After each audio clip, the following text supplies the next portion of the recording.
Médiaté décline toute responsabilité quant aux propos tenus dans cette émission.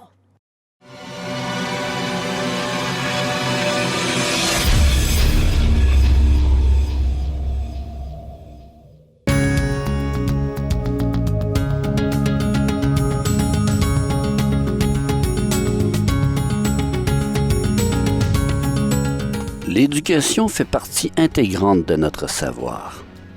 Depuis le tout jeune âge, nous apprenons dans un système éducatif imposé par la société dans lequel nous vivons. Ça semble bien fonctionner pour certains, mais pour d'autres, l'éducation est une vision indéchiffrable. Il semble que nous orientons l'éducation pour les besoins économiques, mais est-ce que nous sommes bien orientés? Je donne l'exemple d'une commission scolaire qui a un programme établi pour tous les élèves qui sont sous sa gouverne. Seulement, non par choix, les jeunes doivent tous atteindre le même standard. Est-ce qu'on tient compte de l'intérêt de l'élève?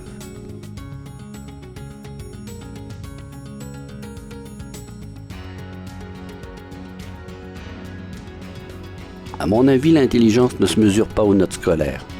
Elle vient à la base de l'ADN de la personne et de l'influence familiale. Un enfant peut être très fort dans les matières logiques comme les mathématiques, alors que d'autres sont davantage axés vers la créativité. Pourtant, dans une école, ils sont évalués de la même façon. Un enfant né dans une ferme ne deviendra pas nécessairement fermier, sauf si l'influence familiale le lui oblige, ou encore si c'est son désir propre. Les avocats ne mettront pas nécessairement un avocat au monde. Il pourrait devenir artiste. Seulement, les choix d'apprentissage se basent sur les programmes qui font l'affaire des compagnies et non pas de l'être humain comme tel.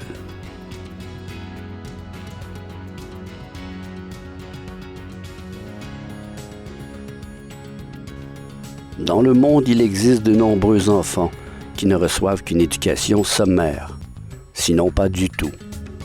La pauvreté est un autre facteur du manque d'éducation. Au Canada, on nous parle d'une éducation gratuite, mais combien de familles font des pieds et des mains pour avoir les moyens d'envoyer leurs enfants à l'école?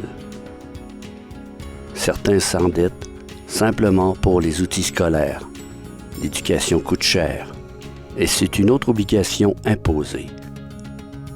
Encore ici, ce sont les mieux nantis de la société qui ont la possibilité d'une meilleure éducation. Si le parent ne peut payer, alors il te faut espérer une bourse ou encore un prêt que tu payeras pendant une bonne partie de ta vie.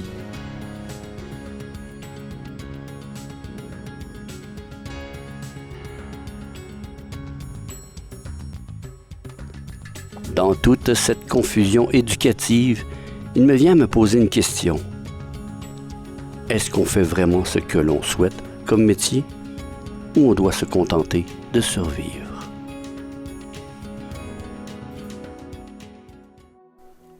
Je me demande si Charlemagne se retourne dans sa tombe. L'éducation, c'est bien, mais encore faut-il que l'enseignement soit fait pour le bien de l'humanité et non seulement pour la direction qu'impose la société. Il fut un temps où on n'instruisait que les nobles, car les pauvres étaient de simples ouvriers et il fallait les garder ignorants pour avoir un meilleur contrôle sur la population. Finalement, on a compris que même instruits, on peut les garder sous contrôle, même qu'ils sont plus rentables. Me voilà à parler comme un politicien. C'est justement le sujet de notre prochaine émission, la politique.